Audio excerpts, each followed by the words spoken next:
ఒక రాజు బ్రహ్మలోకానికి వెళ్లి తిరిగి వచ్చేసరికి భూమిపై వేల సంవత్సరాలు గడిచిపోయాయి. బ్రహ్మలోకంలో కొద్దిసేపు, భూమిపై వేల సంవత్సరాలు. తిరిగి వచ్చిన రాజుకు తన ప్రపంచమే కనిపించలేదు.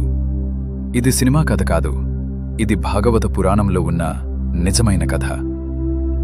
ఐన్స్టైన్ రిలేటివిటీ థియరీ రావటానికి వేల ఏళ్లు ముందే మన ఋషులు టైం ట్రావెల్ గురించి చెప్పారు. ఇది ఎలా సాధ్యం?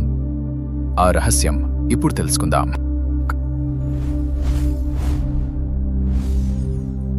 కాలం అంటే ఏమిటి? పురాణాల దృష్టిలో మనకు టైం అంటే గంటలు, రోజులు, సంవత్సరాలు. కాని పురాణాలు చెప్తున్నది టైం అనేది స్థలం, లోకం, శక్తి మీద ఆధారపడుతుంది. భూమిపై ఒక సంవత్సరం సమానం దేవలోకంలో ఒక రోజు, బ్రహ్మలోకంలో ఒక రోజు సమానం 4.32 బిలియన్ సంవత్సరాలు. ఇది కాలచక్రమని వేదాలు చెప్తాయి.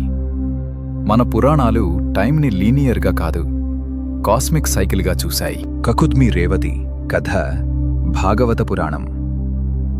సత్యయుగంలో కకుద్మి అనే రాజు ఉండేవాడు. తన కూతురు రేవతికి మంచి వరుడు కావాలి అనుకుని బ్రహ్మలోకానికి వెళ్లి బ్రహ్మదేవుడిని అడిగాడు. బ్రహ్మదేవుడు సంగీతం వింటూ ఉండగా కొద్దిసేపు వేచి ఉండమన్నాడు. ఆ తర్వాత బ్రహ్మ నవ్వి చెప్పాడు, నువ్వు వచ్చినప్పటి నుండి భూమిపై 27 చతుర్యుగాలు గడిచిపోయాయి. అంటే లక్షల సంవత్సరాలు గడిచిపోయాయి. రాజు భూమికి తిరిగి వచ్చేసరికి తన రాజ్యం లేదు, తన కాలం లేదు, అన్నీ మారిపోయాయి. కొత్త యుగం ఇప్పటికే మొదలైపోయింది. ఇది టైం డైలెక్షన్కి సరిగ్గా మ్యాచ్ అవుతుంది. నారదుడు విష్ణులోకం కథ. నారద మహర్షి విష్ణులోకానికి వెళ్లి విష్ణువుతో మాట్లాడి తిరిగి వచ్చేసరికి భూమిపై చాలా కాలం గడిచిపోయింది. ఇది డిఫరెంట్ టైం ఫ్లో కాన్సెప్ట్. అక్కడ కొన్ని గంటలు, ఇక్కడ సంవత్సరాలు. అర్జునుడు ఇంద్రలోకం కథ. మహాభారతంలో అర్జునుడు ఇంద్రలోకానికి వెళ్లి అక్కడ దేవతల దగ్గర దివ్య ఆయుధాలు మరియు యుద్ధ విద్యలు నేర్చుకున్నాడు. కాని భూమిపై చాలా కాలం గడిచిపోయింది. ఇది కూడా టైం ట్రావెల్ లాంటిదే. బ్రహ్మలోక కాలగణితం చెప్తుంది, ఒక మహాయుగం 4.32 మిలియన్ సంవత్సరాలు. 1000 మహాయుగాలు బ్రహ్మదేవుడి ఒక రోజు. అంటే 4.32 బిలియన్ సంవత్సరాలు. ఇప్పటి సైన్స్ కూడా యూనివర్స్ వయసు బిలియన్ సంవత్సరాలే అంటుంది. ఇది యాదృచ్ఛికమా లేక మన ఋషుల జ్ఞానమా? ఐన్స్టైన్ రిలేటివిటీ ప్రకారం వేగం ఎక్కువైతే టైం స్లో అవుతుంది, గ్రావిటీ ఎక్కువైతే టైం స్లో అవుతుంది, బ్లాక్ హోల్ దగ్గర టైం ఆల్మోస్ట్ ఆగిపోతుంది.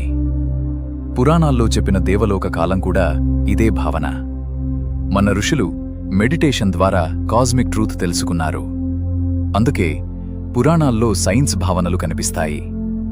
మనకు ఒక పాఠం: మన జీవితం చిన్నది. ఈగో, యాంగర్, మనీ అన్నీ తాత్కాలికం.